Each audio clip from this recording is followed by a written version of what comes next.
Hi friends, this is Vincent. நம்ம சேனலுக்கு உங்களை அன்புடன் வரேன். ஓகே ஃப்ரெண்ட்ஸ், அதாவது ஃபிசிக்ஸ் எக்ஸாமுக்காக சூப்பராக ப்ரிப்பேர் பண்ணிட்டு இருக்கீங்க. இந்த நேரத்தில் இந்த வீடியோ கண்டிப்பாக உங்களுக்கு ரொம்ப ஹெல்ப்ஃபுல்லாக இருக்கும். முக்கியமாக நாம் ஃபைனல் எக்ஸாம் நம்ம எழுத போகிறோம். சரியா, ஃபிசிக்ஸ் எக்ஸாம் வந்து பார்த்திங்கன்னா நம்ம ஸ்கூல் லைஃப்பில் நமக்கு கடைசி எக்ஸாம். சரியா, அதனால் நல்லபடியாக நம்ம என்ன பண்ண போகிறோம்னா இந்த எக்ஸாமை ஃபினிஷ் பண்ண போகிறோம். கண்டிப்பாக ஃபிசிக்ஸ் எக்ஸாம் உங்களுக்கு ரொம்பவே ஈஸியாக வரும். சரியா, எப்படி கெமிஸ்ட்ரியோட கொஸ்டின் பேப்பர்ஸ் நம்ம ஃபைனலாக ஒரு கொஸ்டின் பேப்பர் நம்ம உங்களுக்காக போட்டோம். அதுலேருந்து கண்டிப்பாக 22 மார்க் நினச்சி பார்த்தா உங்களுக்கு கேட்டாங்க. சரியா, அதே மாதிரி இந்த கொஸ்டின் பேப்பரில் இருந்தும் நமக்கு மார்க் அதிகமான மார்க்ஸ் வரதுக்கு வாய்ப்புகள் அதாவது 100% இருக்குது. சரியா, அதனால் கண்டிப்பாக இந்த வீடியோ ஸ்கிப் பண்ணாமல் லாஸ்ட் வரைக்கும் பாருங்கள். அதே மாதிரி ஐபிஎல் மேட்ச் ஒரு பக்கம் போயிட்டுருக்கு.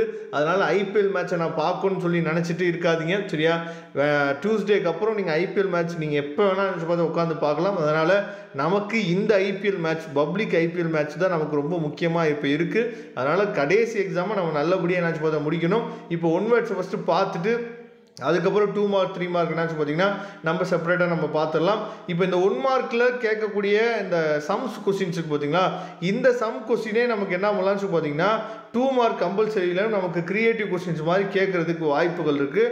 அதனால நீங்கள் இந்த தியரி கொஸ்டின்ஸ் வருது பார்த்தீங்களா, இதோட ஆன்சர்ஸை நீங்கள் மனப்பாடம் பண்ணுற மாதிரி சம் கொஸ்டின்ஸ் வந்துச்சு அப்படின்னா ஆன்சர்ஸை தயவுசெய்து மக்கப் பண்ணாமல் அந்த சம்மோட ஆன்சர் எப்படி வந்துச்சு அப்படிங்கிறத கொஞ்சம் டெரிவ் பண்ணி நீங்கள் பழகிட்டீங்க அப்படின்னாவே 2 மார்க்கில் கேட்கக்கூடிய அந்த சம்ஸை பற்றி நீங்கள் கவலைப்படாமல் என்னாச்சு பார்த்தா இருக்கலாம். அதனால் கொஞ்சம் ட்ரை பண்ணுங்கள். சரியா, ஒன் வேர்ட்ஸில் இருக்கக்கூடிய சம்ஸுக்கு ஆன்சர் எப்படி டெரிவ் பண்ணுறாங்க அப்படிங்கிறத நீங்கள் என்னாச்சு பார்த்தா கொஞ்சம் ட்ரை பண்ணி நீங்கள் வச்சுட்டீங்க அப்படின்னா அது உங்களுக்கு 2 மார்க் 3 மார்க்கு ரொம்ப ரொம்ப ஹெல்ப்ஃபுல்லாக இருக்கும். சரியா, இப்போ நம்ம பார்க்க போகிறது 2 மார்க் கொஸ்டின்ஸ் பார்க்கலாம். அதாவது ஒளிமின் விளைவு என்றால் என்ன. இப்போ இந்த 15 ஒன் வேர்டு நீங்கள் பார்த்துருப்பீங்க. இந்த 15 ஒன் வேர்டுக்கு நீங்கள் எவ்வளோ மார்க் எடுப்பீங்க. அதே மாதிரி இந்த கொஸ்டின் அண்ட் ஆன்சர்லாம் பாருங்கள்.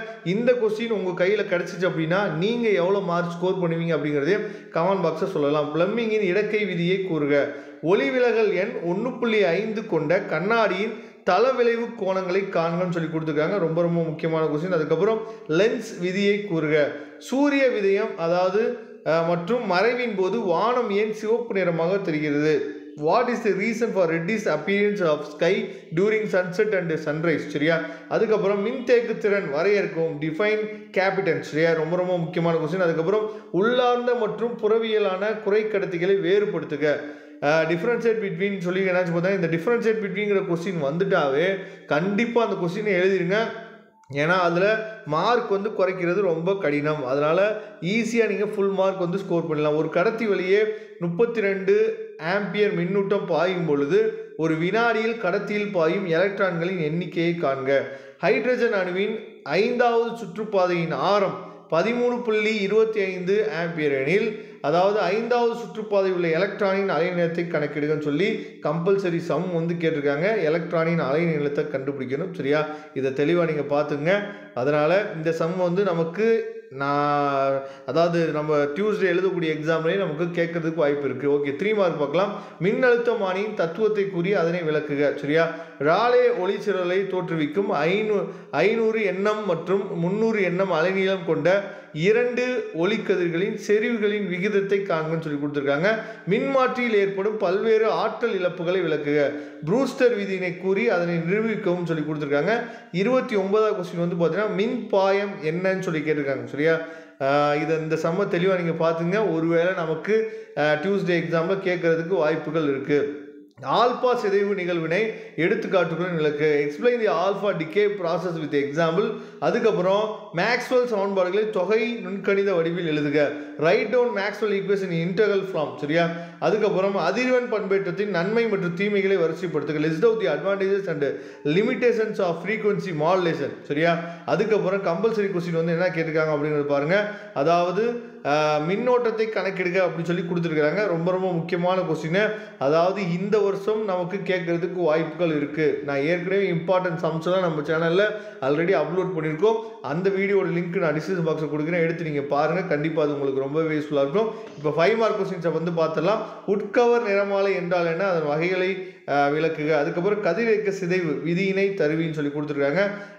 ரொம்ப ரொம்ப முக்கியமான கொஸ்டின்ஸ். அதுக்கப்புறம் வி ஸ்டோன் சம சுற்றில் சமன்செய் நிலைக்கான நிபந்தனையை பெறுக. யங் இரட்டைப்பழிவு ஆய்வில் பெறப்படும் பட்டை அகலத்திற்கான கோவை தருவி.